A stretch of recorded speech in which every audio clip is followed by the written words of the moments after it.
I stayed up way too late waiting for him to call, but he must have fallen asleep early.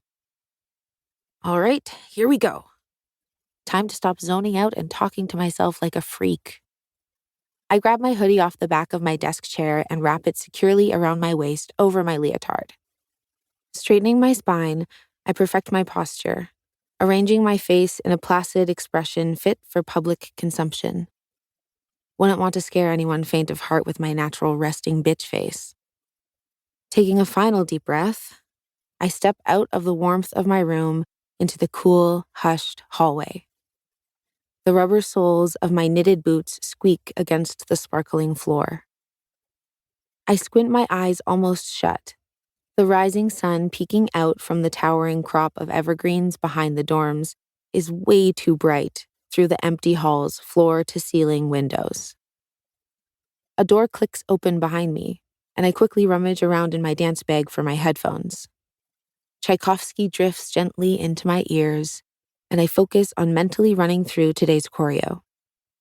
I visualize myself doing my shenny turns effortlessly, my turnout flawless as the music swells. I'm brought back to the present by someone shouldering past me, bumping me off balance from behind. Gritting my teeth for a moment, I force my face back into its unbothered position as I look up from my phone. It's Stephanie, not even stopping to apologize as she books it toward the washroom, her toiletry basket swinging wildly behind her. Oh, no worries, Steph. I'm all good. Containing a sharp glare, I keep moving toward the studio. Almost everyone is gathered by the windows when I get there. Taking my usual spot close to the door, I don't look up from my phone even as I feel their eyes on me. There's some faint whispering, followed by the familiar sharp peal of laughter from Noelle.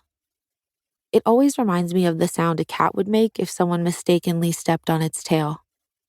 There are some quieter giggles from her friends, and I turn my music up, a fury of strings drowning them out. I concentrate on changing into my point shoes. Usually, summer vacation is a much-needed break from Noelle and the rest of the girls, but not this year. Everyone else in our level is gone for the summer. There are just 10 of us here for the final intensive. Only 5 of us are going to move forward to the apprenticeship program at the Western Canadian Ballet, the major company that's partnered with my school. The program starts next week, once the school year is back in session.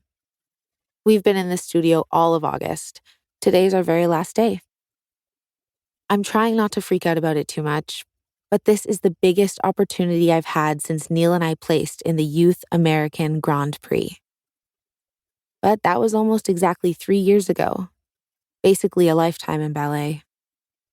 This apprenticeship is my last chance to get back on track with potentially scoring a contract with a respected company. The Western Canadian Ballet is as good as it'll get for me now. I try not to think too much about what could have been, what should have been. I try not to picture what it would have been like if Neil and I won YAGP scholarships to the School of American Ballet, the #1 ballet school in North America. SAB is where we always planned to go when we were kids. We worked endless hours preparing for that before. Squeezing my eyes closed, I shake my head. I can't do anything about the past now. All I can do is focus on nailing today. Madame Warner enters, and everyone scrambles to their feet to take their places at the bar. Stephanie bolts in a second afterward and takes her spot, flanking Noelle. Warner puckers her wrinkled face, and Stephanie mutters an apology. Warner turns on the music, and we begin warming up at the bar, starting with our pliés.